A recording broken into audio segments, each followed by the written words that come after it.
ಏನಾದರೂ ಡಾಕ್ಯುಮೆಂಟ್ ತೊಗೊಂಡು ಹೋದ್ರಾ ಸರ್ ನಿಮ್ಮ ಕಡೆಯಿಂದ? ನನ್ನ ಮನೆಯಲ್ಲಿ ಒಂದು ತುಂಡು ಪೇಪರ್ ತಗೊಂಡೋಗಿಲ್ಲ, 1 ರೂಪಾಯಿ ತಗೊಂಡಿಲ್ಲ. ಪಂಚನಾಮ ಇದೆ, ಪಂಚನಾಮದಲ್ಲಿ ಬರೆದಿದ್ದಾರೆ ಸರ್ಚ್ ಪ್ರೊಸೀಡಿಂಗ್ಸ್ ಅಲ್ಲಿ ನಥಿಂಗ್ ವಾಸ್ ಸೀಸ್ಡ್ ಅಂತ ಬರೆದಿದ್ದಾರೆ. 1 ರೂಪಾಯಿ ಆಗಿರ್ಬೋದು, 1 ಪೇಪರ್ ಆಗಿರ್ಬೋದು ನನ್ನ ಮನೆಯಿಂದ ಹೋಗಿಲ್ಲ. ನಿಮ್ಮ ಮೀಡಿಯಾದಲ್ಲಿ ನೋಡ್ತಿದ್ದೆ ಅದೇನೋ ಸಿಕ್ಕಿದೆ, ಅದು ಸಿಕ್ಕಿದೆ ಅಂತ. ಅವೆಲ್ಲ ಫ್ಯಾಬ್ರಿಕೇಟೆಡ್ ಡಾಕ್ಯುಮೆಂಟ್ಸ್ ನಿಮ್ಗೆ ಯಾರು ಕೊಡ್ತಾರೆ ಅನ್ನೋ ಗೊತ್ತಿಲ್ಲ.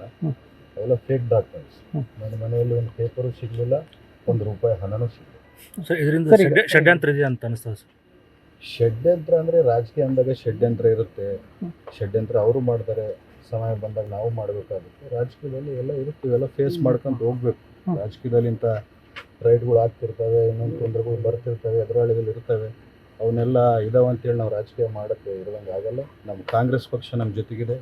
ನಮ್ಮ AICC ಅಧ್ಯಕ್ಷರಾದಂಥ ಮಲ್ಲಿಕಾರ್ಜುನ್ ಖರ್ಗೆ ಅವರು ನಮ್ಮ ಜೊತೆಗಿದ್ದಾರೆ, ರಾಹುಲ್ ಗಾಂಧೀಜಿ ಅವರು ನಮ್ಮ ಜೊತೆಗಿದ್ದಾರೆ, ಸಿದ್ದರಾಮಯ್ಯ ಸಾಹೇಬರು ನಮ್ಮ ಜೊತೆಗಿದ್ದಾರೆ, DK ಶಿವಕುಮಾರ್ ಸಾಹೇಬರು ಎಲ್ಲರೂ ನಮ್ಮ ಜೊತೆಗಿದ್ದಾರೆ. ಸರ್ ಸತತವಾಗಿ 14ರಿಂದ 15 ಗಂಟೆಗಳ ಕಾಲ ವಿಚಾರಣೆ. ಈ ಸಂದರ್ಭದಲ್ಲಿ ನಿಮ್ಮ ರಾಜ್ಯ ರಾಷ್ಟ್ರೀಯ ನಾಯಕರನ್ನು ಕರೆ ಮಾಡಿ ಇಲ್ಲ, ಫೋನ್ ಯೂಸ್ ಮಾಡೋಕ್ಕಿಲ್ಲದ. ಫೋನ್ ಈಗ ಹೋಗೋ ಟೈಮ್ಗೆ ನಾವು ತೊಗೋಬೋದು, ಯೂಸ್ ಮಾಡ್ಬೋದು.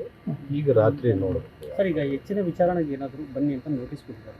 ನನಗೇನೇನು ನೋಟಿಸ್ ಏನು ಇಲ್ಲ, ನನಗೇನು ನೋಟಿಸ್ ಏನು ಕೊಡಲಿಲ್ಲ. ಕೆಲವಷ್ಟು ಡಾಕ್ಯುಮೆಂಟ್ಸ್ ಏನೋ ಬ್ಯಾಂಕ್ ಡೀಟೇಲ್ಸ್ ಏನೋ ಫರ್ನಿಶ್ ಮಾಡಿದ್ರೆ ಅದನ್ನ ಆಮೇಲೆ ಅಕೌಂಟೆಂಟ್ ಕೊಟ್ಟು ಕಳಿಸ್ತೀನಿ ಅಂತ ಹೇಳಿದ್ರು, ಕಳಿಸ್ಕೊಡ್ತೀನಿ. ರಾಜಕೀಯವಾಗಿ ಭರತ್ ರೆಡ್ಡಿ ಅವ್ರನ್ನ ಮುಗಿಸುವಂತ ಟಾರ್ಗೆಟ್ ಮಾಡ್ತಾ ಇದ್ದಾರೆ. ಜನ ಆಶೀರ್ವಾದ ತಾಯಿ ದುರ್ಗಮ್ಮ ಇರೋವರೆಗೆ ಭರತ್ ರೆಡ್ಡಿ ಮುಗಿಸೋಕೆ ಯಾರ ಕೈಲಿ ಆಗಲ್ಲ. ಸರ್ ಈಗ ಒಟ್ಟಾರೆ ಇವತ್ತು ಬಳ್ಳಾರಿಯಲ್ಲಿ ನಿಮ್ಮ ಮೇಲೆ ಮಾತ್ರ ಅಲ್ಲ, ತುಕಾರಾಮ್ ಅವ್ರ ಮನೆ ಮೇಲೆ ದಾಳಿ ಇತ್ತು, ಕಂಪ್ಲಿ ಗಣೇಶ್ ಅವ್ರ ಮೇಲೆ ದಾಳಿ ಇತ್ತು, ಕೂಡ್ಲಿಗಿ ಶಾಸಕರ ಮನೆ ಮೇಲೆ ದಾಳಿ ಇತ್ತು. ಇವನ್ನೆಲ್ಲ ನೋಡಿದಾಗ ಒಂಥರ ಎಲ್ಲೋ ಒಂದು ಕಡೆ ಅನುಮಾನ ಬರುತ್ತೆ ಅಂತ ಅನ್ಸುತ್ತೆ. ಕಾಂಗ್ರೆಸ್ ನಾಯಕರು ಟಾರ್ಗೆಟ್ ಮಾಡಿ ಭಾರತ ದೇಶದಲ್ಲಿ ನಡೀತಿದೆ. ಇನ್ನು ಬಳ್ಳಾರಿ ಒಂದೇ ಅಲ್ಲ, ಇಡೀ ಭಾರತ ದೇಶದಲ್ಲಿ ಕಾಂಗ್ರೆಸ್ ನಾಯಕರ ಮೇಲೆ ನಡೀತಿದೆ.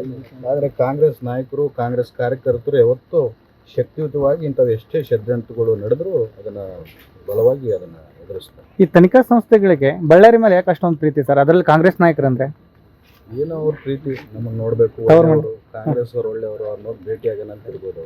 ಅವರು ಮತ್ತೆ ವಿಚಾರಣೆಗೆ ಬರಲಿಕ್ಕೆ ಏನು ನನ್ನ ಹೇಳ್ತಿದ್ದೆ, ನೀವು ಬೆಳಿಗ್ಗೆಯಿಂದ ಟಿವಿಯಲ್ಲಿ ಅದೇನೋ 40 ಕೋಟಿ 50 ಕೋಟಿ ಅಂತೇಳಿ ಏನು ತೋರಿಸ್ತಿದ್ದೀರಿ, ಎಲ್ಲ ಫ್ಯಾಬ್ರಿಕೇಟೆಡ್ ಡಾಕ್ಯುಮೆಂಟ್ಸು. ಇಲ್ಲಿ ಪಂಚನಾಮ ನಿಮ್ಮ ಕಣ್ಣು ಮುಂದೆ ಇದೆ, ಏನು ಸೀಸ್ ಆಗಿಲ್ಲ, ನಥಿಂಗ್ ಇಸ್ ಸೀಸ್, ಏನು ಸೀಸ್ ಆಗಿಲ್ಲ ಅಂತೇಳಿ ಪಂಚನಾಮದಲ್ಲಿ ಅವರೇ ಬರೆದಿದ್ದಾರೆ. ನನ್ನ ಮನೆಯಲ್ಲಿ 1 ರೂಪಾಯಿ ದುಡ್ಡು ಆಗಿರ್ಬೋದು, 1 ಪೇಪರ್ ಆಗಿರ್ಬೋದು, ಅವ್ರು ಸೀಸ್ ಮಾಡ್ಕೊಂಡು ತಗೊಂಡೋಗಿಲ್ಲ. Okay sir.